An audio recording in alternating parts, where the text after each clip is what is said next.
Hello दोस्तों, नमस्कार। स्वागत है आपका मेरे अपने YouTube channel maths with Sandeep sir में।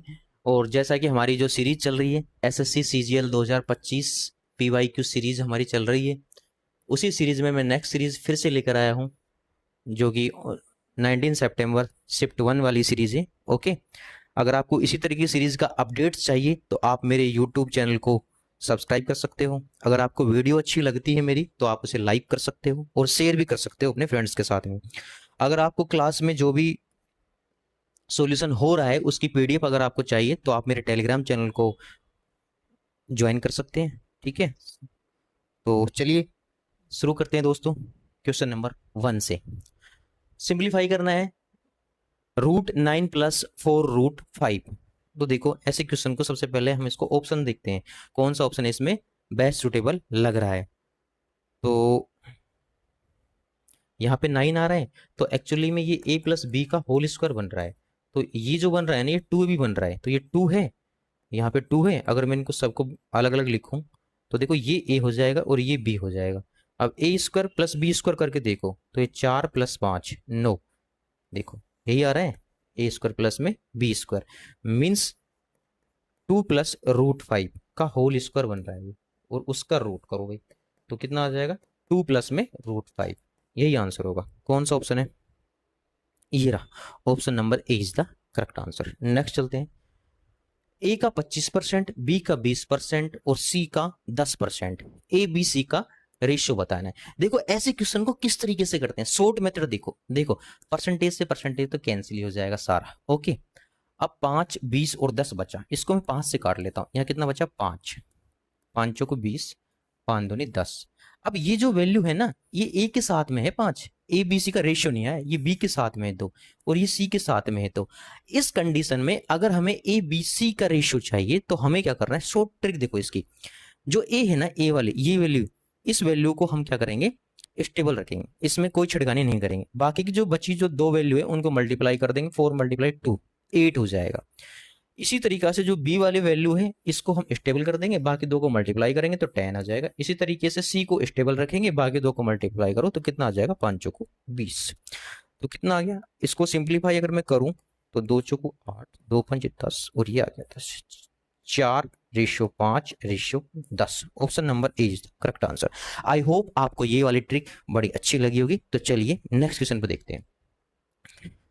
Which of the following is the correct. आपको बताना है इसमें से कौन सा करेक्ट है। इस तरह क्वेश्चन को करने के लिए मैंने पहले भी बताया था, पहले वाली सीरीज में बताया था, दोनों तरफ से स्क्वायर कर लो। अगर मैं इसका स्क्वायर करूं इधर से तो देखो ये कितना हो गया 9 + 2√14। अगर इधर देखूं तो ये कितना हो गया, ये भी 9 हो गया प्लस 2√18। अब देखो 9 तो फिक्स ही है, ये बड़ा है या ये बड़ा है, तो ये वाली वैल्यू बड़ा है। इट मीन्स ये सही हो जाएगा, ये सही हो जाएगा। पूछा क्या है, कौन सा इसमें से सही है, तो सेकंड वाला है, ये हमारा करेक्ट होगा।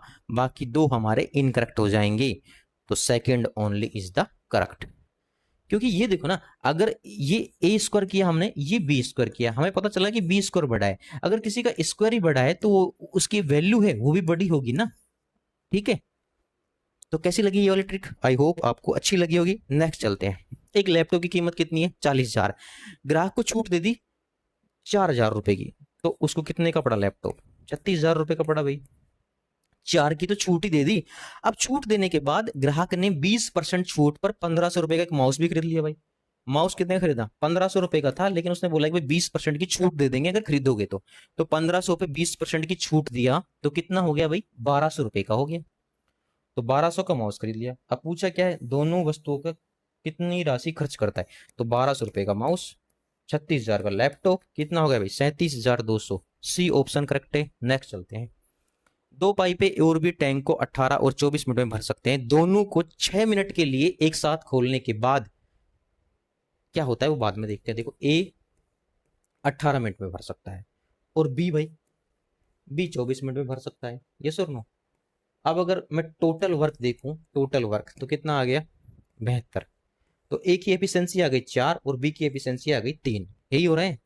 दोनों को 6 मिनट के लिए एक साथ खोल देते हैं, तो इसको 6 मिनट के लिए और इसको भी 6 मिनट के लिए। मींस ए की जो एफिशिएंसी है 4 और बी की एफिशिएंसी 3, टोटल एफिशिएंसी 7।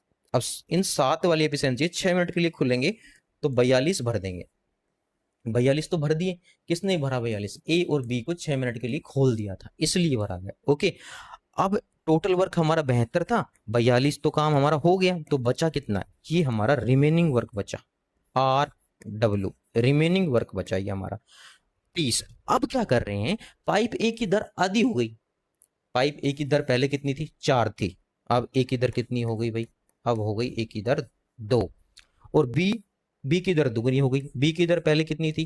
3 थी, अब कितनी हो गई? 6। अब बोल रहे हैं कि और कितने मिनट में टैंक भर जाएगा? तो ए और बी अब कितना भर रहे हैं? 8 भर रहे हैं। कितना भर रहे हैं भाई? 8 भर रहे हैं। तो इस 30 को कितनी देर में भर देंगे? 30 को अगर 8 की दर से भरें तो कितनी देर में भर देंगे? ये 8 या 24, बच गया कितना? 6, यानी कि 3/4। और 3/4 को मैं मिनट में सेकंड में कन्वर्ट करूं तो 60 से मल्टीप्लाई करूंगा तो 45 हो जाएगा, यानी कि 3 मिनट और 45 सेकंड। आंसर ऑप्शन नंबर ए हमारा करेक्ट हो जाएगा। ठीक है, चलो नेक्स्ट क्वेश्चन पे चलते हैं। x plus 1/x is equal to दिया हुआ है। अच्छा, इसमें थोड़ा सा चेंज करना है, ये स्क्वायर नहीं है, ये 4 है। ओके, और ये x नहीं है, ये स्क्वायर है। यस और no? x plus 1/x is equal to -1 दिया हुआ है। तो देखो, इसका कितना भी हम स्क्वायर कर लें, आंसर इसका -1 ही आएगा, यानी कि इसका भी -1 हो जाएगा और इसका भी -1 हो जाएगा, लेकिन दो भी इससे मल्टीप्लाई हो रहा है तो ये भी। तो इनको मैं ऐड करूं तो ये हो जाएगा -2 -1 -3 हो जाएगा, -3 ऑप्शन नंबर ए। क्या कहना चाह रहा हूं मैं, देखो दोनों तरफ से मैं अगर स्क्वायर करूं, ओके, तो 2 उधर चला जाएगा,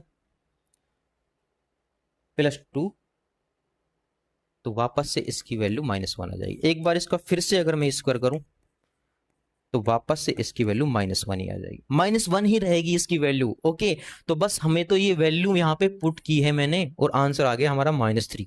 चलिए नेक्स्ट क्वेश्चन पे देखते हैं। 10 जनवरी 2024 को जॉन को 6% प्रति वर्ष की साधारण ब्याज पर 1200 रुपए उधार दिए। ओके, जॉन ने 10 जुलाई को पूरी राशि वापस करने की योजना बनाई कि भाई 10 जनवरी को उधार दे दो, मैं 10 जुलाई को चुका दूंगा, 6 महीने बाद। 6 महीने हो गए ना, 6 महीने बाद तो कितनी राशि वापस करेगा? ब्याज बताना है। 12,000 रुपए उधार लिए, यस और नो, 6% की दर से। अब 6% तो प्रति वर्ष है, लेकिन उन्होंने तो 6 महीने के लिए लिए, तो यानी कि उस पर जो ब्याज लगेगा वो 3% का ही लगेगा। तो 12,000 का 3% अगर मैं निकालूं तो 360 रुपए, 360 रुपए का ब्याज हो गया उस पर, यानी कि 12,000 रुपए की राशि उसने उधार ली थी और उसने 360 रुपए का ब्याज भी चुकाया, तो वापस वो कितनी चुकाएगा? 12,360 वापस वो चुकाएगा। तो option number B is the correct answer. I hope आपको समझ में आ गया होगा। ये कुछ नहीं किया, ये जो ब्याज निकाला है मैंने, ये बिल्कुल मूलधन गुना दर गुना समय अपॉन 100 से ही निकाला है। आप निकाल के देखिएगा, यही आएगा। चलिए नेक्स्ट चलते हैं। 3 राशियां हैं एबीसी, बी का ए पर साधारण ब्याज और सी बी पर साधारण ब्याज होता है। सभी एक समय सभी का सेम है, ब्याज की दर भी सेम है, तो हमें बताना है कि कौन सा इसमें से सही होगा। देखो, ऐसा क्वेश्चन हमने पिछली सीरीज में भी किया था, इसका ऑप्शन बी हो जाएगा। बिल्कुल सॉल्यूशन वही रहेगा जो पिछली सीरीज में हमने किया था। आप को अगर इसका डिटेल जाननी है तो आप पिछली सीरीज को एक बार देख लीजिए। ओके, चलो नेक्स्ट क्वेश्चन चलते हैं। 20 मीटर ऊंची एक मीनार है और सूर्य की ऊंचाई का कोण कितना है? 45 डिग्री। देखो मीनार, देखो भाई कितनी है, ये मीनार 20 मीटर ऊंची है और ये भाई एंगल बन रहा है कितना? 45 डिग्री। अगर मैं रेशियो निकालूं तो ये 1 ये 1 ये √2। यस और नो? पूछा क्या है? मीनार की छाया की लंबाई। तो मीनार की छाया कहाँ होगी भाई? ये मीनार है, ये मीनार है, तो इसकी छाया यही तो बनेगी, ये यही तो बनेगी। हाँ, यही बनेगी। तो ये बताओ भाई, एक की वैल्यू 20 है, तो इस एक की वैल्यू कितनी हो जाएगी? ये भी तो 20 ही हो जाएगी ना, ये भी तो 20 ही हो जाएगी ना, तो 20 ही आंसर हो जाएगा इसका आंसर, 20। और अगर ये वाली पूछता तो 20√2 हो जाती। ठीक है, चलो नेक्स्ट क्वेश्चन देखते हैं। एक गोले को काटकर 5 सेंटीमीटर त्रिज्या वाला एक अर्धगोला बनाया गया। गोले को काटा, अर्धगोला बनाया, अब अर्धगोले का आयतन पूछा है। अब गोले की त्रिज्या दी हुई है हमारे पास। देखो, अगर बनाया इट मींस गोले का आयतन और अर्धगोले का आयतन है वो दोनों बराबर हो जाएगा। तो देखो, गोले को काटा 4/3 पाई आर क्यूब कितना है 5 है भाई, तो 125 और अर्धगोला बनाया 2/3 पाई। अब अर्धगोले की त्रिज्या तुम्हें पता ही नहीं है, तो देखो क्या कट रहा है, ये कट जाएगा, ठीक है, 2 दूनी 4, तो ये हो गया कितना भाई 250 हो गया। यानी कि आर क्यूब की वैल्यू कितनी हो गई यहां से 250 हो गई, आर क्यूब की वैल्यू हमारे पास 250 हो गई।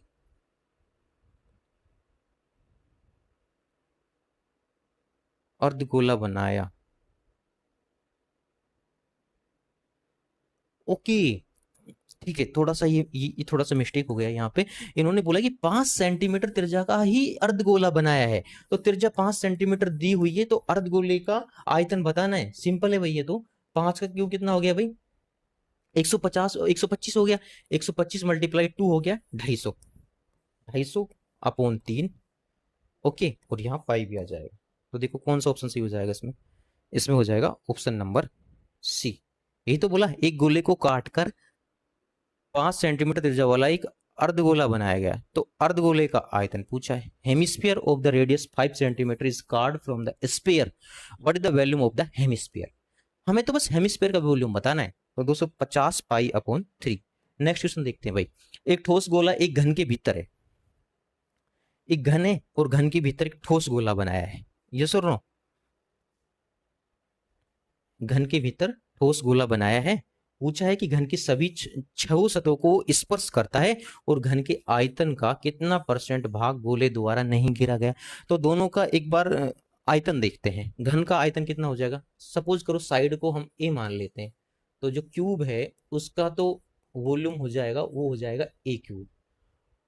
और अगर मैं बात करूं, अब सपोज करो ये घन है, ओके, 3D में नहीं बना रहा, इसके अंदर एक गोला बना रहा हूं, और घन की साइड हमने ए ले ली यहाँ पे, तो इसकी त्रिज्या कितनी हो जाएगी, इसकी त्रिज्या हाफ ही तो हो जाएगी ना। यानी कि इसके अंदर जो गोला है उसकी त्रिज्या हाफ ही तो हो जाएगी। तो अगर मैं स्पेयर का वॉल्यूम देखूं, अगर मैं स्पेयर का वॉल्यूम देखूं तो कितना हो जाएगा 4/3 pi r cube means a cube, sorry A/2, A/2 तो A³/8, यही हो जाएगा, ये सुनो। अब पूछा क्या है कि घन के आयतन का कितना % भाग गोले द्वारा नहीं घेरा गया, गोले द्वारा नहीं घेरा गया। तो देखो ए क्यूब में से अगर 4/3 पाई A³/8 कर दो, डिवाइड बाई किसका, डिवाइड किसका, कितना प्रतिशत पूछा है घन के आयतन का, तो घन का आयतन नीचे, क्योंकि जिसका आयतन का % पूछा है उसको नीचे। देखो हमारे एग्जाम में क्या होते हैं, देखो बोलते नहीं कि मेरे जो नंबर आए वो 100 में से 80 आए, तो जितने में से आए उसको नीचे, जितने आए उसको ऊपर। तो देखो ए क्यूब ये टोटल घन हो गया, ये टोटल घन का जो आयतन है वो हो गया, इसका ही तो प्रतिशत पूछा है हमें। और पूछा कि क्या है, पूछा क्या है कि सभी कितना भाग गोले द्वारा नहीं घेरा गया, ये टोटल घन, ये टोटल घन का आयतन हो गया। और इसको अगर गोले के आयतन को माइनस कर देंगे, अगर ये वाला माइनस कर देंगे तो यही तो बचा जो घेरा नहीं गया, यही तो बचा, और इसका ही तो हमें परसेंटेज निकालना है, ठीक है। तो चलो अब देखो ए क्यूब तो कैंसिल आउट हो जाएगा, ए क्यूब कैंसिल आउट हो जाएगा, ये देखो, ये देखो, ऊपर से ए क्यूब कॉमन आ जाएगा, नीचे ए क्यूब है ही, और मल्टीप्लाई कर देंगे 100 से। अब देखो, अब इसको सोल्व करते हैं, 4 दूनी 8, तो ये क्या बच गया भाई 1 माइनस 22/7 करेंगे अगर यहाँ पे, तो ये हो जाएगा 11/21, 11/21, तो कितना हो गया भाई ये 21 माइनस 11, 10/21 मल्टीप्लाई 100, ठीक है। तो ये आएगा 21 चौको 84, बच गया 16, 21 छिकी 126, 21 सत्ते 147, अप्रोक्स ये 47% आएगा। कौन सा ऑप्शन होगा, option number A is the correct answer, ठीक है। चलो नेक्स्ट क्वेश्चन पे चलते हैं। एक आयताकार प्रिज्म है, प्रिज्म है और उसकी भुजाएं हैं 4, 5, 6, लंबाई चौड़ाई और ऊंचाई दी हुई है। प्रिज्म का आयतन कितना दिया हुआ है 960 सेंटीमीटर, सबसे लंबी भुजा। देखो सबसे पहले तो जो प्रिज्म का आयतन है वो हमें पता होना चाहिए। प्रिज्म का आयतन होता है आधार का क्षेत्रफल तो उसे h ऊंचाई से मल्टीप्लाई करते हैं। यस और नो? तो आधार का क्षेत्र, आधार क्या है, आधार आयताकार है, तो ये लंबाई और ये चौड़ाई, तो लंबाई गुना चौड़ाई, तो आधार का क्षेत्रफल कितना हो गया भाई 9x²।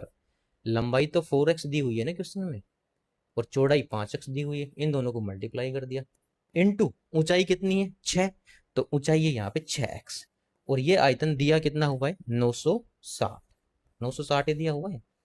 तो अगर मैं इसको कैंसिल आउट करूं तो कितने से हो जाएगा भैया,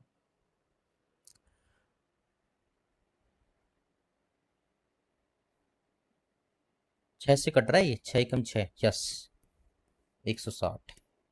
इसको अगर मैं काटूं तो ये जाएगा 9 एकम 9, 7, नहीं कटेगा, 960, 5 चौको 20, अच्छा ये मैंने जोड़ क्यों दिया भाई, 5 चौको 20 हो जाएगा ना, 5 को जब 4 से मल्टीप्लाई करेंगे तो ये 20 हो जाएगा, 20x²। ओके, अब ये x से x कट गया, और जो x³ की वैल्यू आ गई वो हमारे पास 8 आ गई, मीन्स x की वैल्यू कितनी आ गई भाई 2 सेंटीमीटर आ गई, 2 सेंटीमीटर आ गई। सबसे लंबी भुजा, तो सबसे लंबी भुजा तो यही होगी ना 6, तो 6 को 2 से मल्टीप्लाई कर देंगे, x की वैल्यू 2 आ गई, तो 12 centimetre is the correct answer, a हो जाएगा इसका राइट आंसर। नेक्स्ट चलते हैं, एक शंक्वाकार बाल्टी को उसकी ऊंचाई के 1/3 भाग ऊपर से काटा जाता है। देखो एक शंक्वाकार बाल्टी देखो पहले, ठीक है, ये इसकी ऊंचाई, ठीक है, इसकी ऊंचाई को 1/3 भाग ऊपर से काटा जाता है, 1/3 भाग, ठीक है। सपोज करो इसकी जो ऊंचाई है 1/3 मीन्स इसकी ऊंचाई को हम पूरी 3 मान लेते हैं, और इसको लगभग यहां से काटा, यहां से इसको काट दिया, तो ये तो कितना हो गया भाई 1 हो गया, और जो बाकी का बचा ये वाला, ये 2 बचा। पूछा क्या है, पूछा क्या, दोनों भागों का अनुपात। तो एक बात बताओ मेरे को कि जो हाइट है, हाइट का क्यूब करेंगे तो आयतन आ जाएगा, ये हमने पिछली वाली सीरीज में पढ़ा था कि वॉल्यूम जो होता है वो हाइट का क्यूब होता है, ठीक है, ये हमने पहले भी पढ़ा था पिछली वाली सीरीज में। तो देखो अब ऊपर जो हाइट कितनी है 1 दी हुई है, तो इसका वॉल्यूम कितना हो जाएगा, इसका 1 हो जाएगा, ऊपर वाले शंकु का वॉल्यूम। अगर मैं पूरे की बात करूं तो 3 दी हुई है, तो 3 का क्यूब कितना हो जाएगा 27, तो इस बड़े वाले का कितना हो जाएगा 27 हो जाएगा ना, बड़े वाले का 27 हो जाएगा ना भाई। अब 27 में से अगर ऊपर वाले शंकु को मैं माइनस कर दूं तो नीचे ये जो बना है चिन्हक, इसको बोलते हैं फ्रस्टम, उसका 26 हो जाएगा। अब पूछा तो हमसे यही है कि भाई ऊपरी भाग से निचले भाग का अनुपात, तो ऊपरी भाग का वॉल्यूम 1 और निचले भाग का 26, यही आंसर हो जाएगा, option number B is the correct answer. Next चलते हैं, tan a plus cot is equal to 2 है, तो साइन ए प्लस में कोस ए बता रखा है। देखो यहाँ पे 45 अगर रखेंगे, ए की वैल्यू 45 रखेंगे तो इसकी वैल्यू 2 आ जाएगी। सिमिलरली यहाँ पे 45 रखोगे तो इसकी वैल्यू 1/√2, इसकी वैल्यू 1/√2, तो ये आ गया 2/√2, कैंसिल आउट होके ये आ जाएगा √2, तो option number B is the correct answer. Next चलो भाई, sine 20 degree cos 10 degree, cos 20 degree sine 10 degree, formula बन रहा है भाई सीधा, ये बन रहा है formula sine A plus B का, क्योंकि साइन ए प्लस बी का फॉर्मूला आपको नहीं पता तो मैं एक बार बता देता हूँ, कोस बी प्लस में कोस A multiply sine B, yes और नो। अब यहाँ देखो साइन ए प्लस बी यानी कि 30 डिग्री, और साइन 30 डिग्री कितना हो गया भाई 1/2, option number A is the correct answer. y equal to 4x minus 5 का ग्राफ किस बिंदु से होकर गुजरता है, ठीक है, यहाँ पे रख के देख लो, ऑप्शन से देख सकते हैं। बाकी अगर मैं ऑप्शन चेक करूं पहला वाला तो ये कितना हो जाएगा -1 इज इक्वल टू 4 - 5, सेटिस्फाई हो रहा है ये वाला ऑप्शन। देखो y की वैल्यू मैंने यहाँ पे -1 रखी और x की वैल्यू 1 रखी, तो ये हमारा सेटिस्फाई हो रहा है, तो यही हो जाएगा हमारा करेक्ट आंसर। अगर मैं ये देखो बी वाला चेक करूं तो कितना हो जाएगा -5, ये 0 और ये -5, अच्छा ये बी वाला भी सेटिस्फाई हो रहा है, तो देखो ये -5 इज इक्वल टू -5। और अगर मैं ये सी वाला देखूं तो 3 8 -5, अच्छा ये तो तीनों ही सेटिस्फाई हो रहे हैं, ए भी हो रहा है, बी भी हो रहा है, सी भी सेटिस्फाई हो रहा है, तो इट मीन्स जो हमारा करेक्ट आंसर होगा वो डी होगा, तो डी आंसर हमारा सही हो जाएगा। नेक्स्ट चलते हैं, एक वृत्त के त्रिज्यखंड का केंद्रीय कोण 60 डिग्री है और त्रिज्या 9 सेंटीमीटर है, उसी वृत्त के एक अन्य त्रिज्यखंड का केंद्रीय कोण π/3 रेडियन है। रेडियन को अगर मैं डिग्री में कन्वर्ट करूं तो π/3 को 180 डिग्री अपॉन पाई से भाग दे दूं, मल्टीप्लाई कर दूंगा, तो ये कितना आ जाएगा, ये भी 60 डिग्री आ जाएगा। ओके, तो पहले सेक्टर के क्षेत्रफल का अनुपात दूसरे सेक्टर के क्षेत्रफल का अनुपात कितना होगा, 1:1 होगा भाई। ये हमने पिछली सीरीज में भी डिस्कस किया था कि त्रिज्यखंड का जो क्षेत्रफल होता है वो होता है πr² थीटा अपॉन 360। अब देखो पहले वाले त्रिज्यखंड में और दूसरे वाले त्रिज्यखंड में देखो पाई सिमिलर दोनों के लिए, 360 सिमिलर, डिपेंड करता है आर और थीटा पे। आर की वैल्यू भी सेम क्योंकि सेम ही वृत्त में त्रिज्यखंड बन रहे हैं दोनों के दोनों, और थीटा की वैल्यू वो भी सेम, सब कुछ सेम, तो 1:1 is the correct answer. Next चलते हैं। समांतर चतुर्भुज, एक समांतर चतुर्भुज एक चतुर्भुज है जिसमें only one pair of the opposite side is parallel, all four interior angle are the 90 degree, opposite sides are parallel and equal of the length. Option number C is the correct answer. Definition है भाई, direct definition आ गई भाई parallelogram से समांतर चतुर्भुज से। Next question देखते हैं। समकोण त्रिभुज का कर्ण दिया हुआ 13 सेंटीमीटर, एक भुजा 5 सेंटीमीटर है। दूसरा समकोण त्रिभुज पहले वाले के समरूप है। समरूप मींस सिमिलर, सिमिलर, समरूप मतलब देखो दिखने में तो सेम सेम दिखेगा लेकिन जो उसकी भुजाओं की जो लेंथ है, भुजाओं की जो लेंथ है वो डिफरेंट होगी। ठीक है, तो पहले वाले में देखो भाई, पहले वाले में एक भुजा 5 है, कर्ण 13 है, तो 5 12 13 का ट्रिपलेट बन रहा है। तो इसी तरीके से दूसरे वाले का देखो, कर्ण कितना है 39 है, तो 39 किस ट्रिपलेट में आता है, 15 36 और 39, ये भी तो एक ट्रिपलेट होता है। ओके, ये ट्रिपलेट होता है, तो इसमें ये वाला कर्ण हो गया, तो इसका अगर मैं क्षेत्रफल निकालूं तो 1/2 आधार इंटू ऊंचाई, तो आधार 15 है, ऊंचाई 36 है, तो 18 को जब 15 से मल्टीप्लाई करूंगा तो 180 90 270 सेंटीमीटर स्क्वायर। तो ऑप्शन नंबर 4 हमारा करेक्ट हो जाएगा इसमें। चलिए नेक्स्ट चलते हैं।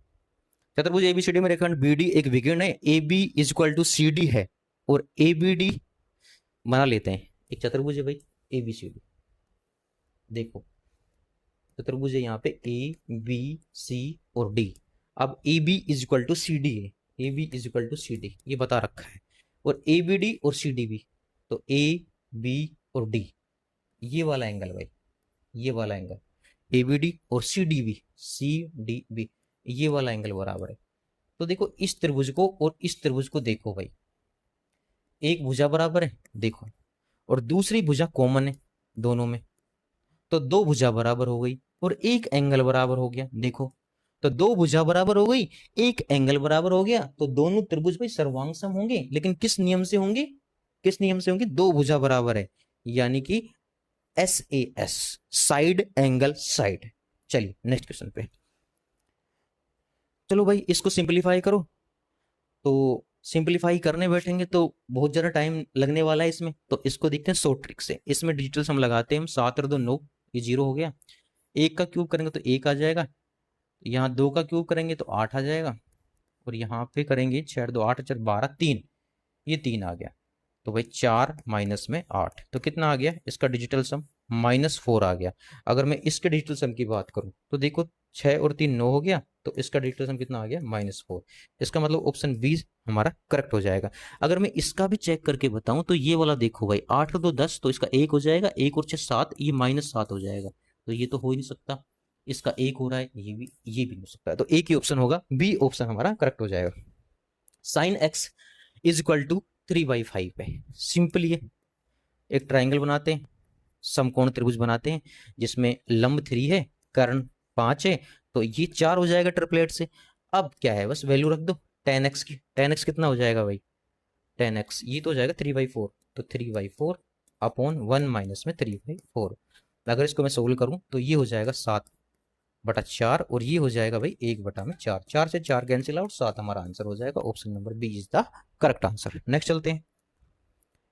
बाह्य बिंदु से वृत्त पर खींची गई दो स्पर्श रेखाओं की लंबाई 10 सेंटीमीटर है, त्रिज्या हमारी 6 है, तो बाह्य बिंदु से वृत्त के केंद्र की अनुमानित दूरी देखते हैं भाई। एक सर्किल बनाते हैं, ये कोई बाह्य बिंदु है, एक स्पर्श रेखा खींची है, स्पर्श रेखा थोड़ी तिरछी बन गई, कोई बात नहीं, तो उसकी लंबाई कितनी है 10 सेंटीमीटर है, ये यहाँ पे इसका केंद्र है, और इस तरीके से ये 90 डिग्री का एंगल बनेगा। हमें ये बताना है, ये डिस्टेंस बताना है, ये सर नो त्रिज्या कितनी है 6, अब एक बात बताओ, ये हमारा 90 डिग्री का एंगल है, यस। इसके सामने जो ये बनेगा तो क्या ये कर्ण नहीं होगा? होगा ना। तो कर्ण नहीं निकाल सकते, ये राइट एंगल ट्रायंगल बन गया। तो 10 का स्क्वायर प्लस में 6 का स्क्वायर का रूट कर दो भाई। तो रूट करेंगे तो ये आ जाएगा 100 प्लस में 36, यानी कि 136 का रूट आ गया ये।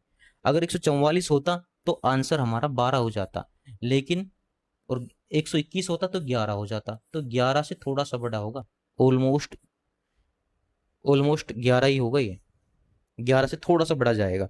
तो हमें अनुमानित दूरी पूछी है तो इसका 11 ही आंसर हो जाएगा। 11 तो कहीं ऑप्शन में नहीं इसमें, ऐसा कैसे हो सकता है? अनुमानित दूरी पूछिए तो 121। देखो 4 तो पॉसिबल है ही नहीं इसकी, कैसे हो जाएगा 4 भाई, है ना। 16 किसी कंडीशन में नहीं होगा, 10 तो पॉसिबल होगा ही नहीं क्योंकि 10, तो बचा ही है 12। 12 के अप्रोक्स कैसे चला जाएगा? ये 11 आना चाहिए भाई, क्योंकि 12 तो 144 और 11 121। ठीक है, तो हमारा बेस्ट सुटेबल आंसर है नहीं, बी हो सकता है। नेक्स्ट चलो भाई। एक वर्त एक समकोण त्रिभुज के अंदर स्थित है और भुजाओं की लंबाई, समकोण त्रिभुज की भुजाओं की लंबाई 5 और 12 है, तो वर्त की त्रिज्या।